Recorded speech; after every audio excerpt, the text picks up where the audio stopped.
Good morning, everybody. It is Monday, the 12th of April, 2020. What beautiful sunny day coming up here in Western North Carolina. I'm looking forward to getting out of my head. Gonna do some letters this morning because Monday morning's usually pretty slow when it comes to nomadic stuff. I wanted to comment on the camper van Kevin video there. It is amazing to see the transformation in Kevin over the last few months with all the stuff going on in his life. His health issues, Tucker's health issues, his dog, and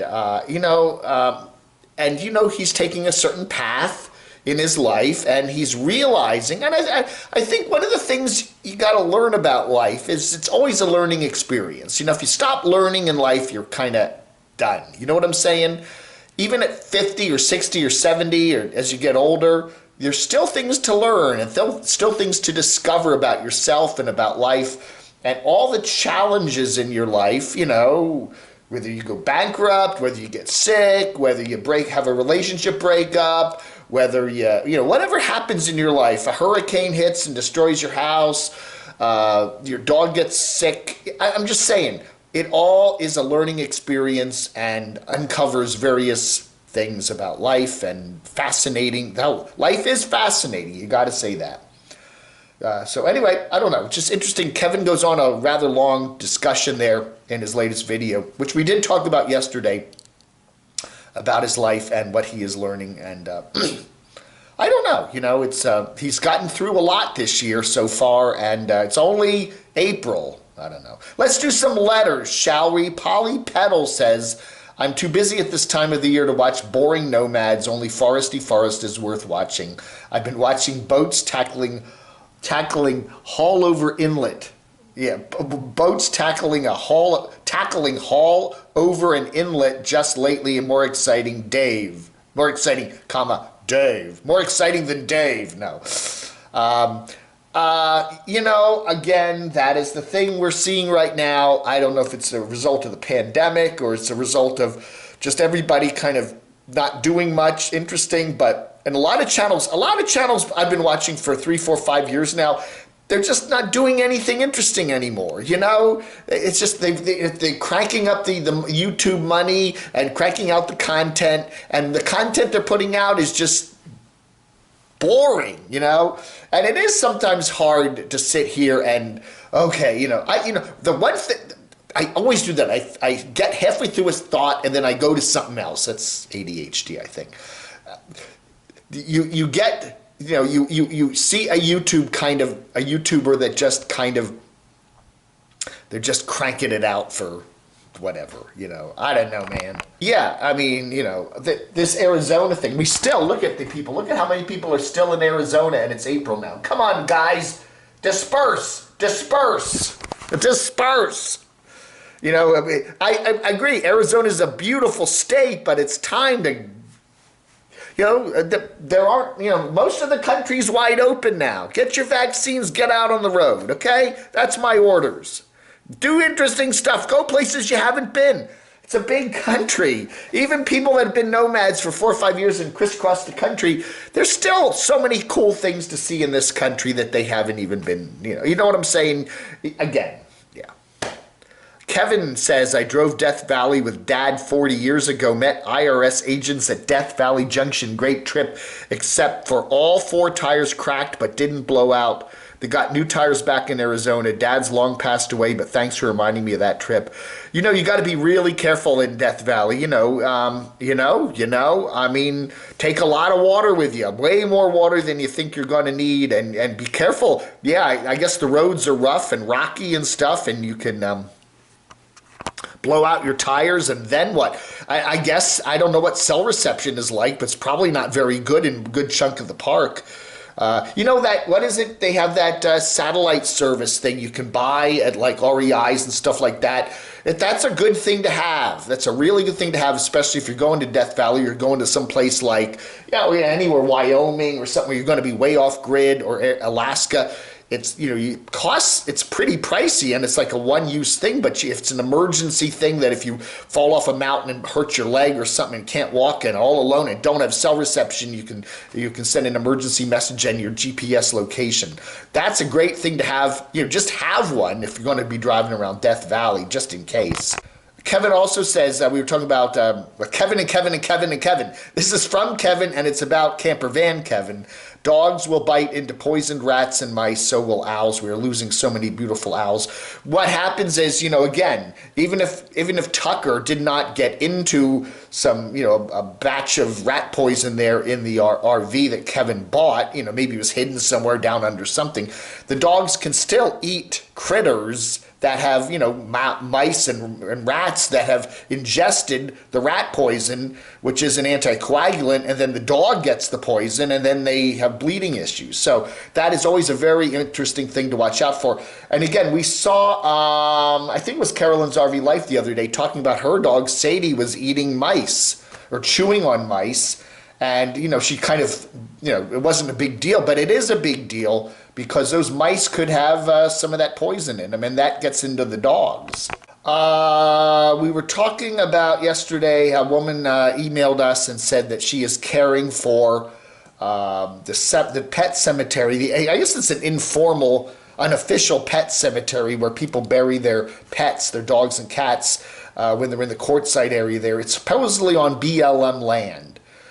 So they're using public land to bury their pets, and they're trying to, cordon it off so people aren't going to do ATVs over the land and all that. So it has a little bit of sacredness to it.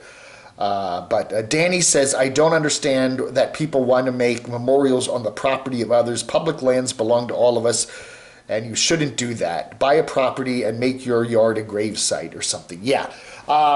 Using BLM lands, public lands, I don't know that, but people have, it's done. It's an unofficial gravesite there for a bunch of pets, and I don't know. What do you think about using public BLM lands as a gravesite for your pets? I don't know.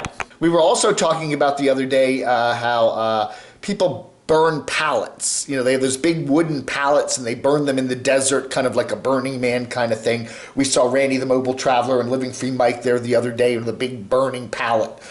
Danny says pallets can have toxic stuff in them, not only wood preservatives, but chemicals that were split on them when hauling cargo, like chemicals. And they also have nails. Many, and you can get a lot of toxic fumes coming off those things. So be very careful if you're going to burn them. Kathy O'Connor says they can diagnose rodenticide poisoning by a blood test, and there's a treatment, vitamin K, for like 10 days. My dog had it and was diagnosed the same day. That's right. Vitamin K is a coagulant. It causes the blood to clot. See, I'm Dr. Dave. And if you take too much of an anticoagulant, which is what's in rat poisoning, which causes the rats to bleed out, vitamin K will cause the clotting to go back to clotting again. And the dog, it looks like Tucker was caught in time. It looks like Tucker's going to be fine. But he had a good vet, some good care. And again, it's another thing about some of these nomads and dogs. We're not going to mention any names here. But, when your dog gets sick, get it into the vet fast. Don't wait weeks and days and whatever. And Kevin says that money's not an object with him. He has savings. He has a reserve fund for his vet care for his dogs. He's a responsible nomad. Some of these nomads don't, and they can't afford the care and they don't have the money and they have to do super chats and GoFundMes, just to get simple vet care for their pets. And again, it's another thing. If you're going to be on the road as a nomad and you're going to have pets, be prepared. It's going to be a bit more expensive, right? You're going to have vet bills, and vets are expensive these days no matter where you go. Liam says you don't roast someone that's obviously struggling with mental health issues, and it was obvious to anyone that Lee was struggling. She made no secret of it and apparently had asked Dave 2D to stop if the rumors are true. But he just doubled down, according to the rumors. I have no doubt that Dave wasn't Lee's only reason for taking her own life, but you can bet his actions helped tip her over the edge. I use the term oddly compelling. Okay, I like to cover people that are oddly compelling, and I'd say about, a good chunk of those oddly compelling people that I cover probably do have some sort of mental health issues. I'm just saying, there's a reason why people go out and become nomads, especially on their own. And you kind of, that something's just not quite right with that person. I say that I don't say that, but I think that with a lot of the nomads I cover. Something's just not quite right with that person.